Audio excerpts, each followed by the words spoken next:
Salut tout le monde, bienvenue à la matinale.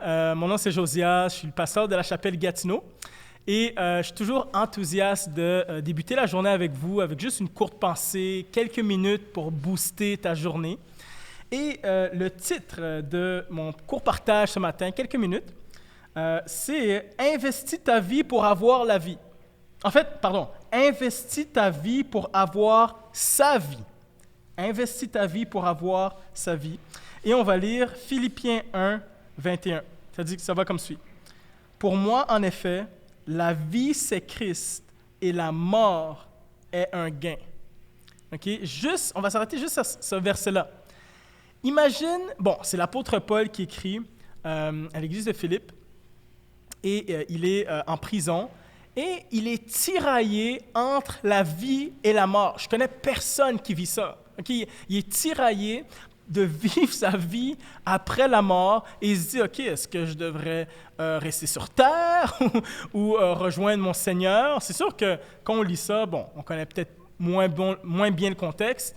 C'est pas que Paul avait des idées suicidaires. Okay? C'est pas que Paul voulait mourir. C'est qu'il savait qu'il l'attendait pour l'éternité. Il savait qu'il allait rencontrer son Seigneur, celui qui le réconforte, celui qui est avec lui sur terre. Il savait qu'il allait le rencontrer et le voir tel qu'il est. Donc, il est tiraillé. Je me suis dit, wow, j'aimerais ça avoir cette attitude-là. J'aimerais ça ne pas avoir cette réaction face à la mort. Je veux dire, quand on pose la question de manière générale à n'importe qui dans la rue, tu fais un vox pop, OK? Les gens, face à la mort, c'est quoi la réaction?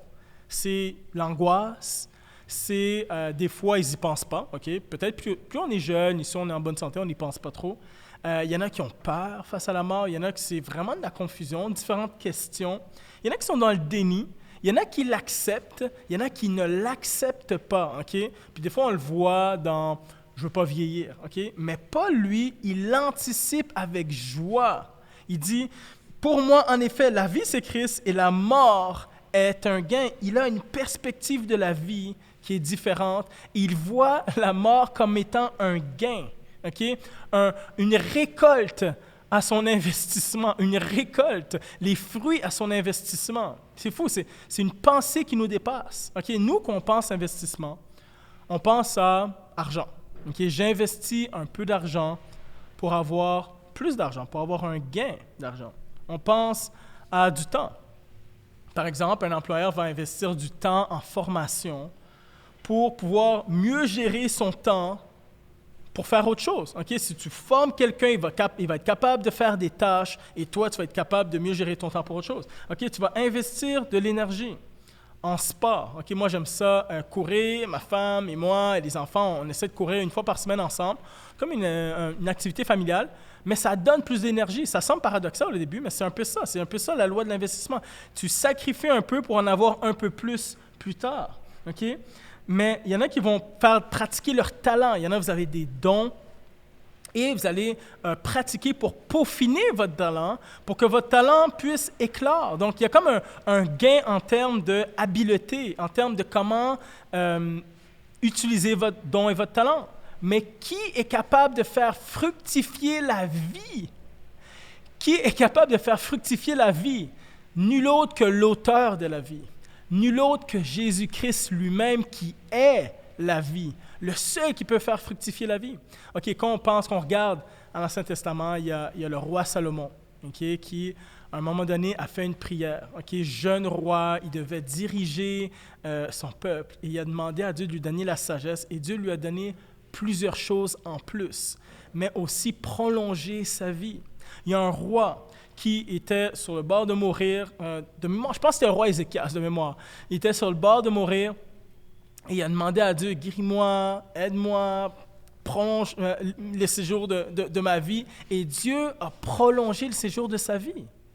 Dieu est capable de faire fructifier ta vie si tu investis ta vie. Okay? Dieu est capable de faire fructifier ta vie en donnant la sienne. Okay? Si tu investis ta vie.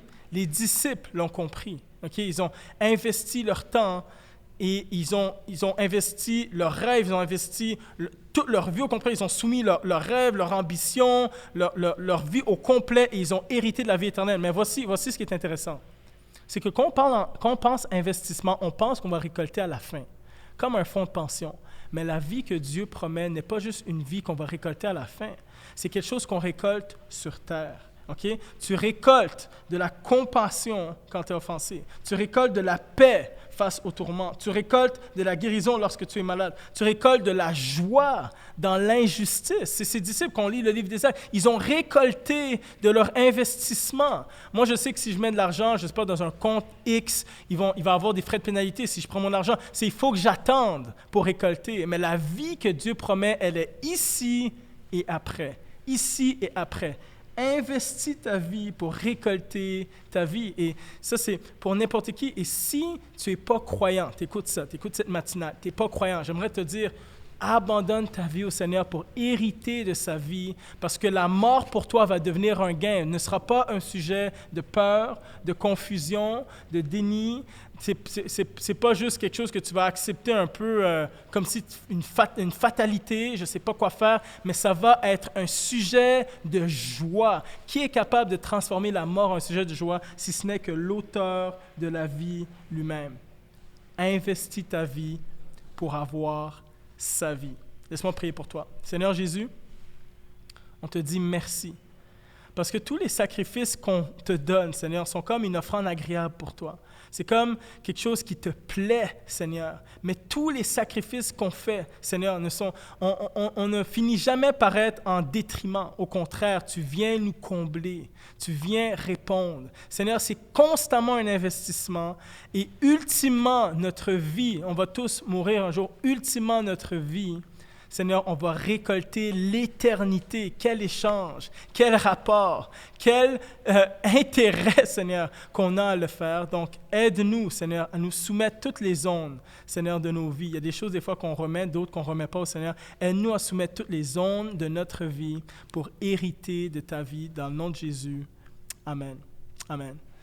Donc, merci de t'être connecté. J'espère que tu as été encouragé.